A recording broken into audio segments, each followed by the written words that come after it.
आज हम पढ़ेंगे शॉक के बारे में कि शॉक क्या होता है, इसके क्लिनिकल मैनिफेस्टेशंस क्या होते हैं, टाइप्स क्या होते हैं, मैनेजमेंट क्या होता है। तो शॉक क्या होता है? It is defined as the decrease tissue perfusion below the level of MMD, मतलब मिनिमम मेटाबॉलिक डिमांड। तो शॉक क्या होता है कि जब टिश्यू के अंदर परफ्यूज़न कम हो जाता है, हमारे मिनिमम मेटाबॉलिक डिमांड से भी कम हो जाता है, जितना डिमांड एक टिश्यू चाहता है उससे भी कम हो जाता है, तो हम उसको क्या कहते हैं? शॉक की कंडीशन कहते हैं। When ever the shock occurs it is affect all the system of the body. अगर किसी भी पर्सन में शॉक होगा तो बॉडी के सारे सिस्टम्स को वो अफेक्ट करेगा, डायरेक्टली और इनडायरेक्टली, किसी भी रूप से।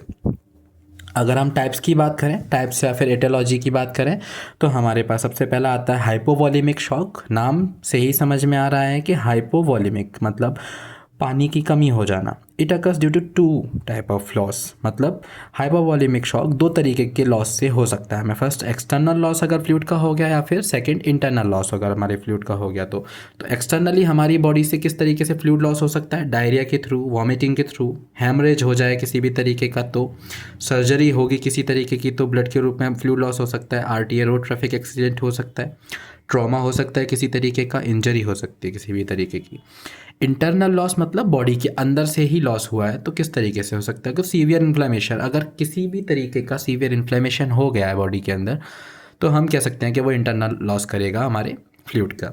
मोस्ट कॉमन टाइप का जो शॉक होता है हमारी बॉडी के अंदर, वो हाइपोवॉल्यूमिक शॉक ही होता है। नेक्स्ट आता है हमारे पास कार्डियोजेनिक शॉक। कार्डियोजेनिक शॉक मतलब वो शॉक जो हार्ट को अफेक्ट करता है। It is the inability of the heart muscles to pump enough blood below the minimum metabolic demand of tissue. एक टिश्यू की मिनिमम मेटाबॉलिक डिमांड जितना ब्लड भी हमारा हार्ट अगर उस तक पंप ना कर पाए, तो हम उस शॉक की कंडीशन को किस नाम से जानेंगे? Cardiogenic shock. इस कार्डियोजेनिक शॉक को कॉमनली किस तरीके से डेवलप होती है? जब किसी भी पर्सन में एमआई की कंडीशन, मायोकार्डियल इन्फ्रैक्शन की कंडीशन आती है, तो हमें कार्डियोजेनिक शॉक देखने को मिलता है। इस कंडीशन में बीपी कम हो जाता है, हार्ट रेट कम हो जाता है और सेंट्रल वेनस प्रेशर बढ़ जाता है। पोजीशन किस तरीके की देंगे हम इस शॉक के अंदर? कार्डियोजेनिक शॉक के अंदर हम फॉलोअर पोजीशन देते हैं पेशेंट को। आईवी फ्लूइड रिस्ट्रिक्टेड होता है क्योंकि हमें हार्ट पे लोड नहीं डालना है। ड्रग ऑफ चॉइस कौन सी रहेगी हमारी कार्डियोजेनिक शॉक में? डोपामिन या फिर डोब्यूटामाइन। The best indicator for the cardiogenic shock is shock index. अगर हमें पता करना है कि कार्डियोजेनिक शॉक किसी को हुआ है या नहीं, तो हमें उसका शॉक इंडेक्स देखने को मिलेगा, जिसको हम आगे डिस्कस करेंगे। थर्ड आता है हमारे पास डिस्ट्रीब्यूटिव शॉक। डिस्ट्रीब्यूटिव शॉक हमारे पास मेनली 4 तरीके के होते हैं, जिसको हम एक निमोनिक के थ्रू पढ़ सकते हैं। SONA, SONA। S stand for septic shock, O stand for obstructive shock, N stand for neurogenic shock and A stand for anaphylactic shock. तो फर्स्ट हम डिस्कस करेंगे सबसे पहले septic shock. It occur due to the infection और sepsis. अगर हमारी body में किसी भी तरीके का सीवियर इन्फेक्शन या फिर सेप्सिस हो गई है, तो हम उस कंडीशन में जो भी शॉक अगर होगा, उस कंडीशन में हम क्या कहेंगे? उसको सेप्टिक शॉक। नेक्स्ट आता है ऑब्स्ट्रक्टिव शॉक। ऑब्स्ट्रक्शन के through it occur whenever there is any obstruction to the diastolic movement of the heart. Diastole मतलब किसी भी हार्ट में जब हम दो तरीके की मूवमेंट पढ़ते हैं, सिस्टोल एंड डायस्टोल। सिस्टोल मतलब जब हार्ट ने कॉन्ट्रैक्ट किया, डायस्टोल मतलब जब हार्ट ने रिलैक्स किया। तो डायस्टोल करते समय अगर किसी भी तरीके का ऑब्स्ट्रक्शन हमें आता है हार्ट में, तो हम उस कंडीशन में क्या करेंगे? वीनस रिटर्न हमारा रिस्ट्रिक्टेड हो जाएगा, जो ब्लड हार्ट तक आना है तो वो रिस्ट्रिक्ट हो जाएगा, और टिश्यू तक उसका मिनिमम परफ्यूजन नहीं पहुंच पाएगा। तो किस किस कंडीशन में हो सकता है? जैसे कि ट्यूमर हो गया थोरेसिक कैविटी में, तो हमारा जो ब्लड होगा वो ऑब्स्ट्रक्ट होगा, जो हमारा वेनस रिटर्न होगा वो ऑब्स्ट्रक्ट होगा। पेरिकार्डियल इफ्यूजन हो गया है, पेरिकार्डियल लेयर में हमारे अगर पानी भर गया है या फिर फ्लूइड भर गया है, तो हम उस कंडीशन में कह सकते हैं कि ऑब्स्ट्रक्ट होगा वेनस रिटर्न। कार्डियक टेम्पोनेट मतलब हार्ट का साइज बढ़ गया है, तो हम उस कंडीशन में कह सकते हैं। Next neurogenic shock. Neurogenic shock मतलब it occur after the spinal cord injury.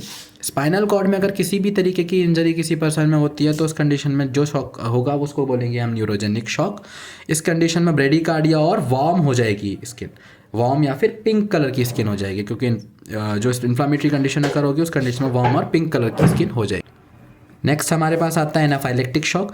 It occur due to some allergic reaction. किसी भी तरीके की अगर एलर्जिक रिएक्शन बॉडी के अंदर होती है और वो सीवियर हो जाती है, तो उस कंडीशन में बॉडी शॉक में चली जाती है। उस शॉक को हम कहते हैं एनाफाइलेक्टिक शॉक। ये कुछ फूड से भी हो सकता है, किसी तरीके की मेडिकेशन से भी हो सकता है, या फिर टॉक्सिक सब्सटेंस को इंजेस्ट करने से भी हो सकता है। अगर हम बात करें एनाफाइलेक्टिक शॉक के ड्रग ऑफ चॉइस की, तो हम उसमें एनाफाइलेक्टिक शॉक में ड्रग ऑफ चॉइस यूज़ करेंगे एपिनेफ्रिन। एपिनेफ्रिन हम उसमें ड्रग ऑफ चॉइस के रूप में यूज़ कर सकते हैं। क्लिनिकल मैनिफेस्टेशन या फिर साइन एंड सिम्टम्स के बारे में बात करें तो टैकीकार्डिया होगा अर्लीस्ट सिम्टम। टैकीकार्डिया मतलब हार्ट बीट 100 से ज़्यादा हो जाएगी, सबसे पहले सिम्टम हमें यही देखने को मिलेगा। सेकेंड, पाल्पिटेशंस, पर्सन को अपनी हार्ट बीट खुद ही सुनाई देने लगेगी, पाल्पिटेशंस। हाइपोटेंशन, ब्लड प्रेशर कम हो जाएगा। डिस्निया हो जाएगा, सांस लेने में दिक्कत होगी। टैकीपनिया, सांस तेज तेज लेगा पर्सन, बहुत तेज सांस की जो रेट होगी वो बढ़ जाएगी। कफिंग होगी, पर्सन खांसी कर सकता है। हेमेप्टाइसिस, हेमेप्टाइसिस मतलब हमारे जो ब्लड है वो आ सकता है हमारे, हेमेप्टाइसिस मतलब हमारे स्पुटम के साथ हमारा ब्लड आ सकता है। Use of accessory muscles, crackle sound हमें देखने को मिलेगा। एनोरेक्सिया, नोजिया, वॉमिटिंग देखने को मिल सकता है। कॉन्स्टिपेशन देखने को मिल सकता है। हेपेटो और स्प्लीनोमेगैली, हेपेटो और स्प्लीनोमेगैली मतलब हमारा जो लिवर है वो इनलार्ज हो सकता है, स्प्लीन इनलार्ज हो सकती है, और एसाइटिस हमारे एब्डोमिनल कैविटी के अंदर फ्लूइड भी भर सकता है। ओलिगूरिया मतलब जो यूरिन होगा वो कम हो सकता है। कूल स्किन एकदम ठंडी पड़ जाएगी। Altered level of consciousness, confusion, unconsciousness. Severe fatigue देखने को मिलेगा, पर्सन बहुत थका थका देखने को मिलेगा। डायग्नोस्टिक मेजर्स के अंदर हम हिस्ट्री कलेक्शन कर सकते हैं, फिजिकल एग्जामिनेशन कर सकते हैं।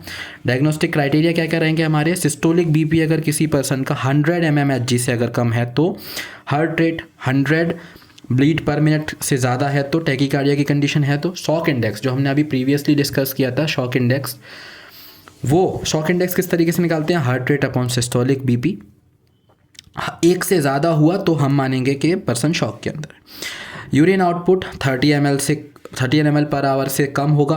टेम्परेचर 95 डिग्री फ़ारेनहाइट से कम होगा। हम इन्वेस्टिगेशंस कौन सी करा सकते हैं?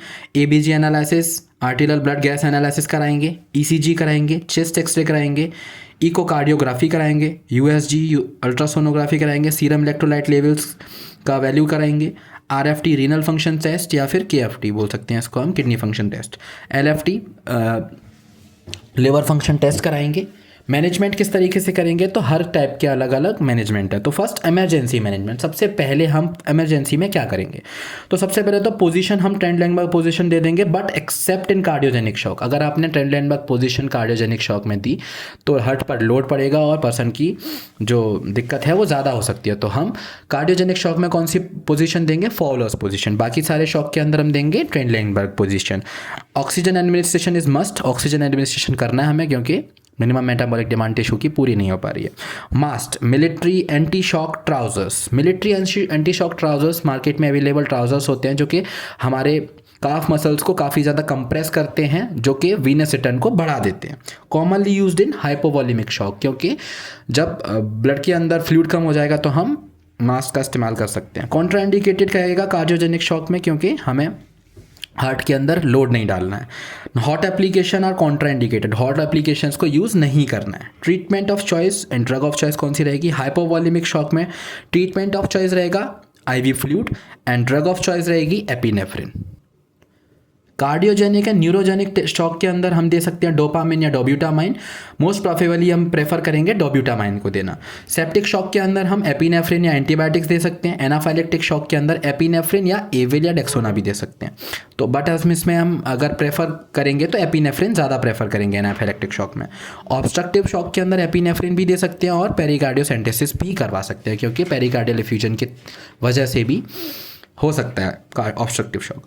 मॉनिटरिंग क्या क्या करनी है? वाइटल साइन मॉनिटर करने हैं हमें, इनटेक आउटपुट चार्ट पेशेंट का मॉनिटर करना है, वेट चेक करते रहना है, ECG चेक करते रहनी है रेगुलरली, और यूरिन आउटपुट हमें चेक करते रहना है। और सबसे ज़्यादा बेस्ट इंडिकेटर शॉक का कौन सा होगा? Urine output. यूरिन आउटपुट अगर बढ़ रहा है तो हम समझ सकते हैं कि पेशेंट का जो कंडीशन है वो सुधर रही है। Vasopressins may be also use for the diastolic blood pressure is very low. अगर डायस्टोलिक ब्लड प्रेशर किसी पेशेंट का लो होता है तो हम उस कंडीशन में वैसोप्रेसिन्स भी दे सकते हैं। Thank you.